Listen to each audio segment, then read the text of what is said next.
Chapter 3, Determinants, Section 3.1, Definition, and Section 3.2, Properties of Determinants. So the learning objectives are, by the end of this section, you should be able to know what are determinants and the notation for determinants.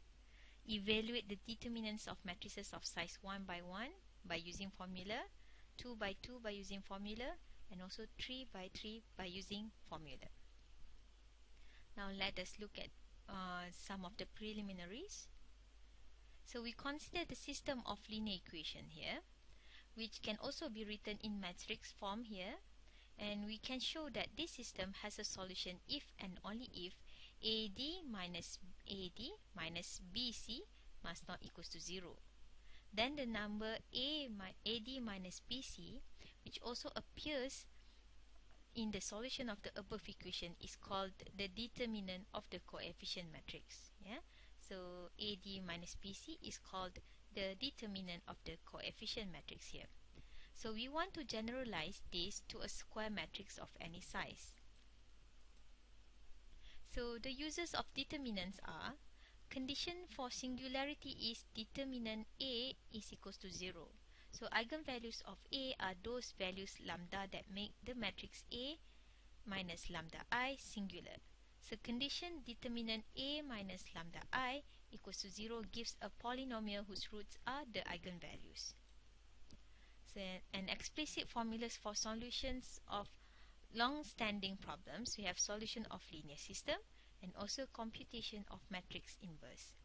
So explicit formula for A inverse is of limited computational utility, but it does show that how A inverse depends on the n square entries of A and how it varies when those entries vary. So just move on to the definition. So let S equals to this set be the integers 1 through n arranged in ascending order. A rearrangement of J1, J2 up to Jn of the elements of S is called the permutation of S. And a permutation of S is a one-to-one mapping to S onto itself. The number of permutation S equals to set 1 up to n is n factorial. The set of all permutations of the elements of S is denoted by Sn, and it will be helpful to classify the permutation as even or odd. And a permutation of J1, J2 up to Jn of S is said to have an inversion of a larger integer Jr precedes a smaller one Js. For example, let S be this set, then S3 or permutation 3 equals to 1 to 3, 1 to 2, and all the combination of 3 numbers here. So for this case, 1 to 3 is 0 inversions.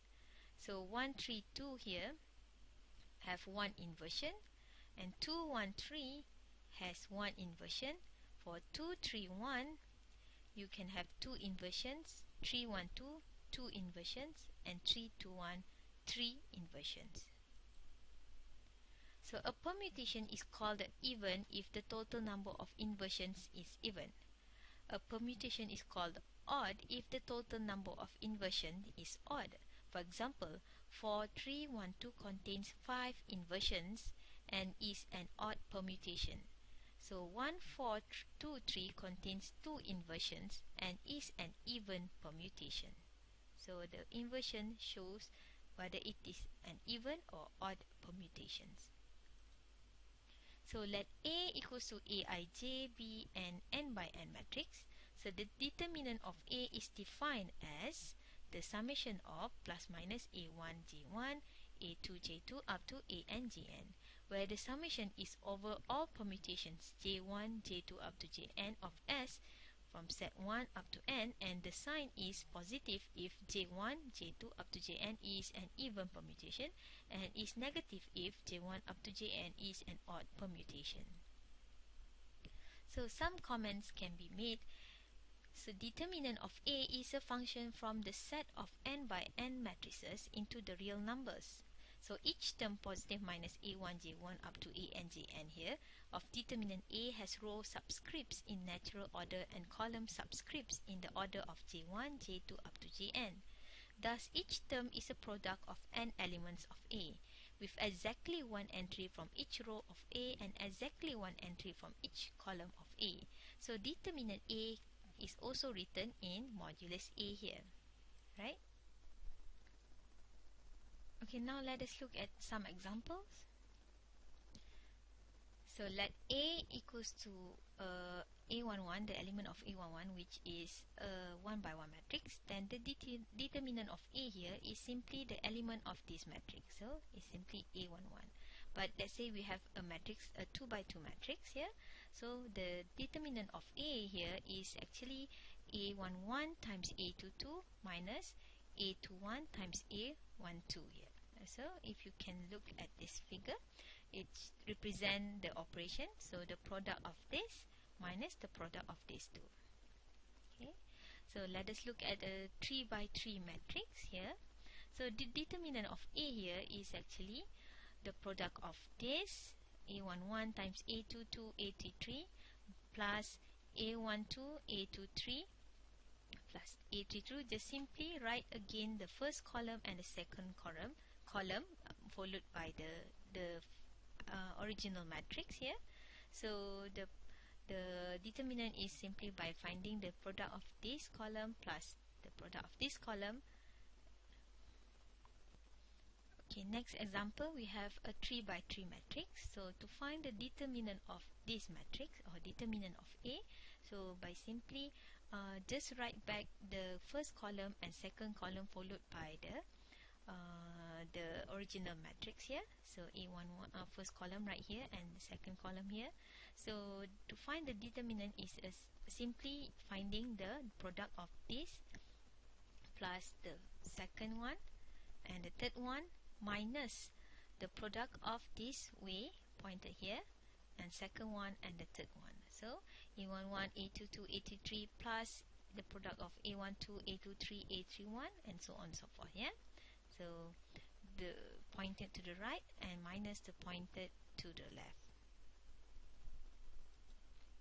So next we will look at the properties of determinants. So we have this theorem, let A be a square matrix, then determinant of A is equals to the determinant of A transpose.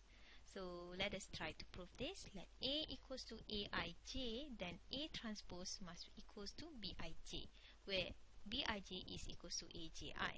So the determinant of A transpose is equals to the summation of plus minus B1 J1 B2 J2 up to Bn Gn, and equals to the summation of Aj1 1 Aj2 2 up to Ajn, and we consider a term of the sum B1 J1 B2 J2 up to Bn Gn here is equals to the right hand side here Aj1 1 Aj2 2 and up to Ajn equals to A1k1 A2k2 up to Ankn. So this is the generalized form, yeah. So where k1 k2 up to kn is actually a permutation of 1 2 up to n. So the determinant A and the determinant A transpose contain the same terms with possibly a difference in sign. So we can argue that k1 k2 up to kn is the inverse of j1 j2 up to jn. Thus both have the same parity. So the signs of corresponding terms in determinant A and determinant A transpose are the same, and the determinant A equals to the determinant A transpose. So what can we say about that is, since determinant of A is equals to the determinant of A transpose, the properties of the determinants with respect to row manipulations are true also for the corresponding column manipulations. Okay. Next, we try to look at this theorem. If matrix B is obtained from matrix A by interchanging two rows or columns of A, then the determinant of B is equals to negative determinant of A. So try to look at the proving. Suppose B is obtained from A by interchanging rows R and S of A without loss of generality. Let R less than S, then BRJ is equals to ASJ. Then BSJ is equals to ARJ for all J, and BIJ equals to AIJ for all J if I does not equals to R and I does not equal to S. Or in other words, you can say determinant of B is equals to the summation of plus minus B1 J1 up to Bn Jn also equals to the summation of A1 J1 up to An Jn and the summation of A1 J1 up to An Gn. So the permutation of J1 J2 just now up to Jn results from the permutation of J1 J2 up to Jr, Js, Jn by an interchange of two numbers. We can show that the number of inversions in the first permutation differs from the number of inversions in the second permutation by an odd number. So each term in determinant B has the opposite sign of the corresponding term in determinant A. Therefore, determinant B is equals to the negative determinant A. So this proves that the theorem holds, yeah? So next theorem, if two rows columns of A are equal, then the determinant A equals to 0. Suppose rows R and S of A are equal. We interchange rows R and S to obtain matrix B. Then the determinant B is equals to negative determinant of A. However, B is equals to A, so determinant of B is equals to determinant of A. Thus, the determinant of A is equals to 0. So next, if a row column of A consists entirely of zeros, then the determinant of A equals to 0. So to prove that, we let the ith row of A be all zeros, and each term of determinant of A contains a factor from the ith row of A. So determinant A is also equals to 0. Next theorem, if B is obtained from A by multiplying a row column of A by a real number C, then the determinant B equals to C determinant of A. So to prove that, suppose the ith row of A is multiplied by C to get B. So each term of determinant of B contains a single factor from the ith row of B.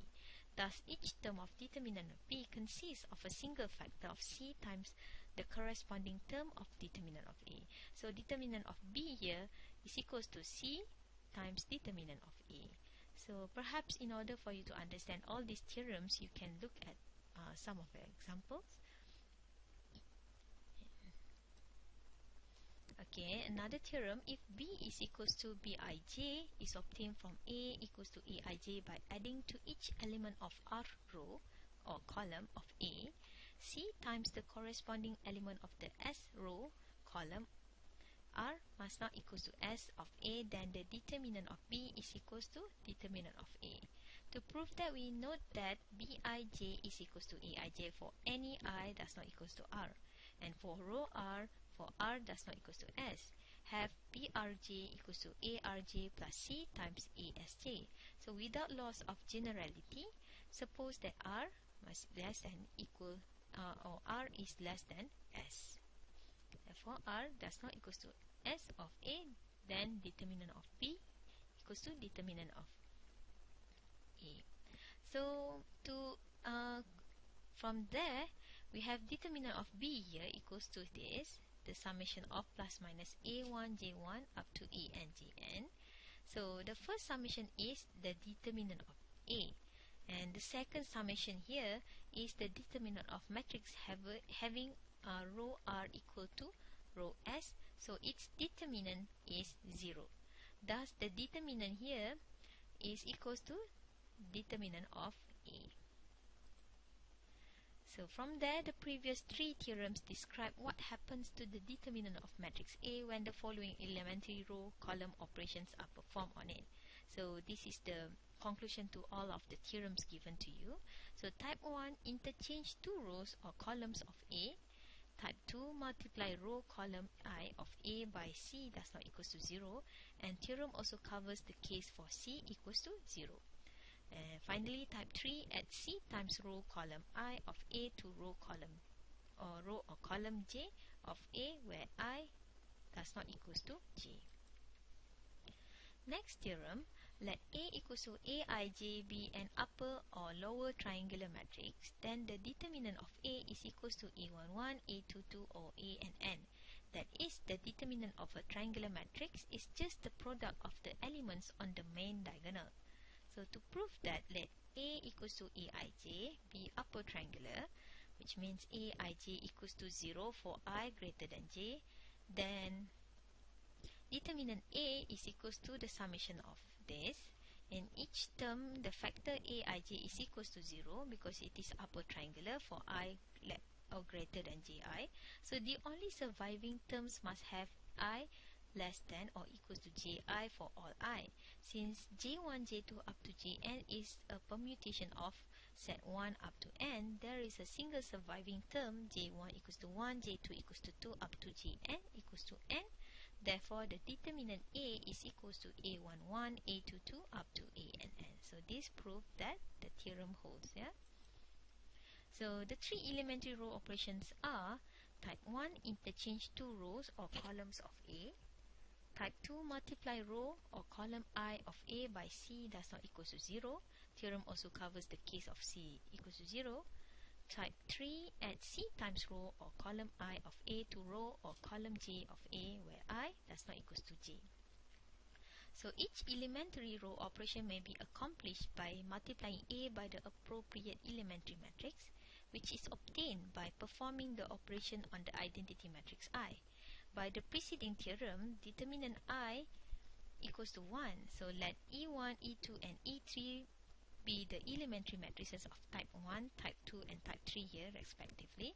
Then by the theorems proved recently, determinant of EI here is equals to -1, and the determinant of type 2 here is equals to C, and the determinant for type 3 here is equals to 1. So next theorem we have, let E be an elementary matrix, then the determinant of EA equals to the determinant of E times the determinant of A, and determinant of AE equals to determinant of A times determinant of E. To prove that, if E is a type 1, then determinant of EA is equals to negative determinant of A. And since determinant of E is equals to -1 and determinant of EA is equals to determinant of E times determinant of A. So if E is type 2, then determinant of EA is equals to C times determinant of A. Since determinant of C is equals to C times determinant of E equals to C, then determinant of E times A is equals to determinant of E times the determinant of A. And for E is type 3, then determinant of E times A is equals to determinant of A. Since determinant of E is equals to 1, then the determinant of E times A is equals to determinant of E times determinant of A. So to prove for determinant AE, it follows from the consideration of elementary column operations. Okay, next theorem, let A be a n by n matrix, then A is non-singular if and only if the determinant of A does not equal to 0. To prove that we let A be non-singular, then A can be expressed as the product of elementary matrices. A equals to E1, E2 up to EK. Then the determinant of A is equals to the determinant of E1, E2 up to EK equals to the determinant of E1 times determinant of E2 times up to determinant of EK does not equals to 0. So let the determinant of A does not equals to 0. Suppose A is singular, then A is row equivalent to a matrix B with a row of zeros. So A is equals to the E1, E2 up to EK times B, where E1, E2 up to EK are elementary matrices. Since B has a row of zeros, determinant of B equals to 0. Now determinant of A here is equals to determinant of E1, E2 up to EK times B equals to determinant of E1 times determinant of E2 times determinant of EK times determinant of B equals to 0, which is also a contradiction. So A is non-singular. So this proves that let A be an n by n matrix, then A is non-singular if and only if the determinant does not equals to 0. So next theorem, if A is an n by n matrix, then Ax equals to 0 has a non-trivial solution if and only if determinant A is equals to 0. So if Ax equals to 0 has a non-trivial solution if and only if A is singular. If A is singular, then determinant A is also equals to 0. Okay, From there, we have another theorem. If A and B are n by n matrices, then the determinant of AB is equals to the determinant of A times determinant of B. Again, for proving part, we have if A or B is singular, then AB is singular and the result follows immediately. So suppose that A and B are both non-singular, then A and B can be expressed as the product of elementary matrices. So we have A equals to E1, E2 up to EP, and B is equals to F1, F2 up to FQ times determinant of A equals to determinant of E1, determinant of E2 up to determinant of P, and determinant of B is equals to determinant of F1 times determinant F2 times up to determinant FQ. So determinant of AB is also equals to the determinant of E1 times E2 up to EP times F1 up to FQ equals to the determinant of E1, determinant of E2 times determinant of EP times the determinant of F1, determinant of F2 times and here determinant of F1, determinant F2 times up to determinant of FQ is equals to determinant of A times determinant of B. Okay, next theorem, if A is non-singular, then the determinant of A inverse is equals to 1 over determinant of A. So to prove that, let I matrix IN or identity N be the n by n identity, then A times A inverse is equals to matrix IN, and determinant of IN is equals to 1. By the preceding theorem, determinant A times determinant of A inverse is equals to 1, so the determinant of A inverse is equals to 1 over determinant of A. So these theorems also hold. Next, if A and B are similar matrices, then the determinant of A is equals to the determinant of B. So to prove that A and B are similar, if there exists a non-singular matrix P such that B equals to P inverse times A times P, then the determinant of B here is equals to determinant of P inverse times A times P, and equals to determinant of P inverse determinant of A times determinant of P equals to determinant of A. Okay, that's all for this section. Okay, maybe this is more theoretical part of the determinants because we want to look at the properties of determinants. So there are many theorems that show the properties of these determinants here. So that's all for this section. Thank you.